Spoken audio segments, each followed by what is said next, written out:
In this mini tutorial, we're going to compare the pupillary light reflex with the accommodation reflex.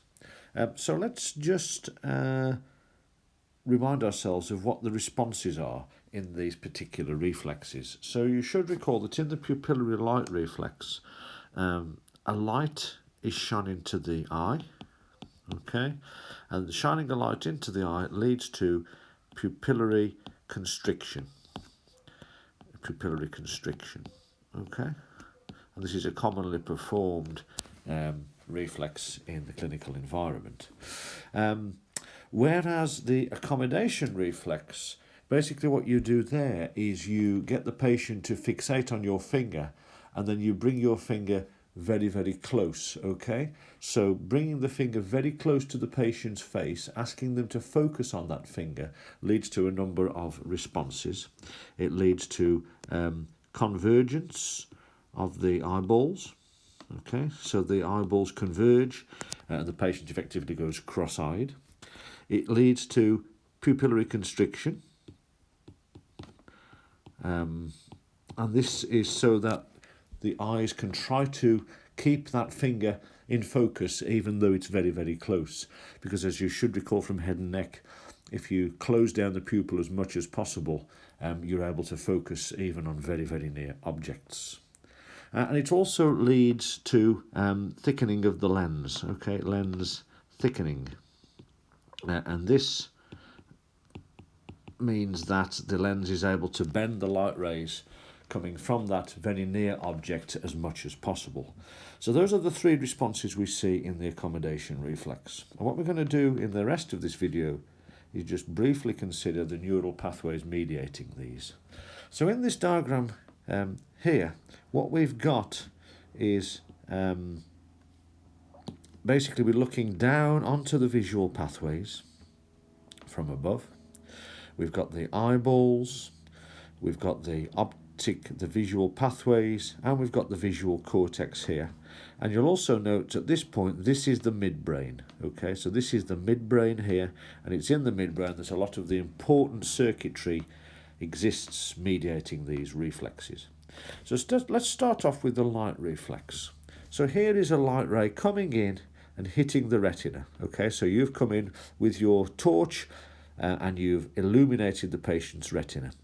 This light is detected by the retina, and activity goes down through the optic nerves until it gets to this region of the midbrain here called the pretectal nucleus, the pretectal nucleus. And the pretectal nucleus lives in a part of the midbrain called the tectum. Okay, so this is the tectum here.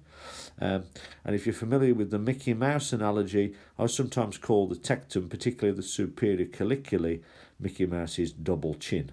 And the pretectal nucleus at this point lives in the tectum, and it receives afferents from the optic nerve, and it then sends impulses up to what's known as the Edinger-Westphal nucleus. Okay, now this is the Edinger-Westphal nucleus here in the midbrain.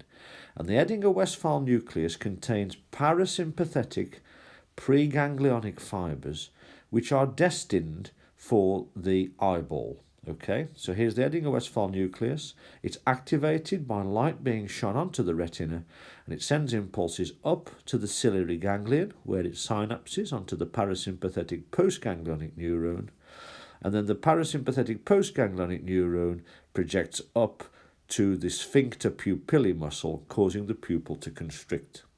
So this is a basic reflex used to regulate the amount of light falling on the retina. The afferent part goes through the optic nerve and the visual pathways. The efferent part is through the parasympathetic nervous system in the third nerve. Okay, so the light reflex is really quite a straightforward reflex, and it doesn't involve any cortical areas. It doesn't need any sophisticated image processing because it's just about light levels. So it's a simple reflex, just testing the visual pathways and the midbrain. However, when we consider the accommodation reflex needs something much more sophisticated in order to carry out its activity.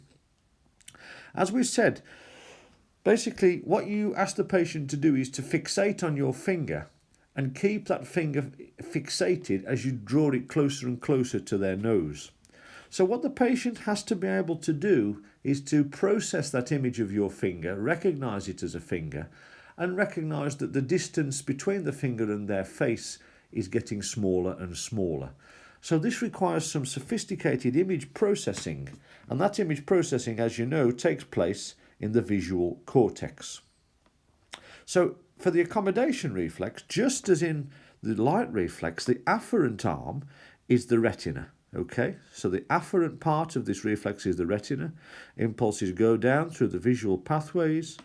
There is a synapse then in the lateral geniculate, which we're familiar with, and the lateral geniculate then projects to the visual cortex. And it's in the visual cortex where the patient processes the image of the finger getting closer to their face. The visual cortex then communicates this fact that the finger's getting closer to the face back up to the midbrain. Okay, so back up to the midbrain.